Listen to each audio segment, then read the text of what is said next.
This week in Retrospect. Back in '91, the upgrader in Lloydminster attracts transient workers with no house to call home. With more than 3,000 workers currently employed at the upgrader construction site, finding an apartment or a house to rent is next to impossible. So many upgrader workers are bringing their homes with them, and that means finding a place to camp. A good number continue to stay at Weaver Park in Lloydminster, and some have found farms south of town willing to provide space and utilities for a fee, while still others have taken refuge in the ditches of little-used gravel roads not far from the upgrader. The trailers in the municipality, just parked in farmers' yards, etc., are definitely contravening our bylaw. Thelma Nielsen is a councillor in the RM of Wilton, where many of the campers are headed.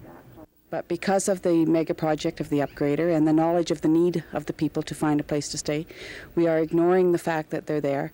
And while we're not supplying any extra services, we're also not taxing the farmers or the people that have them on their land. And in '96, beer bucks. A controversy arises surrounding the advertising of alcohol.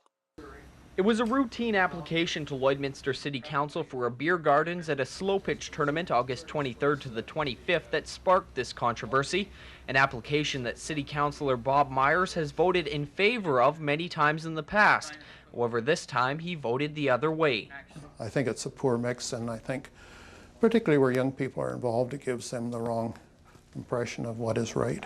The tournament is not being sponsored by the beer company, however many Lloydminster sporting events are, and City Councillor Chris Niekamp says the money those companies pump into the community would be hard to replace. It's always a controversial sponsor anytime you put alcohol or tobacco companies in there, but I think we're not being fair because a lot of these guys have really contributed, and they don't even live here. As for the sporting events, the breweries have cut back quite a bit in their sponsorship, but a lot of different communities and committees rely on the brewery sponsorship.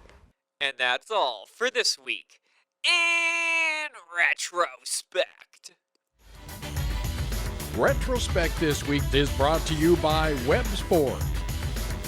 Worth your while to drive the extra mile. Webb's Ford in Vermilion.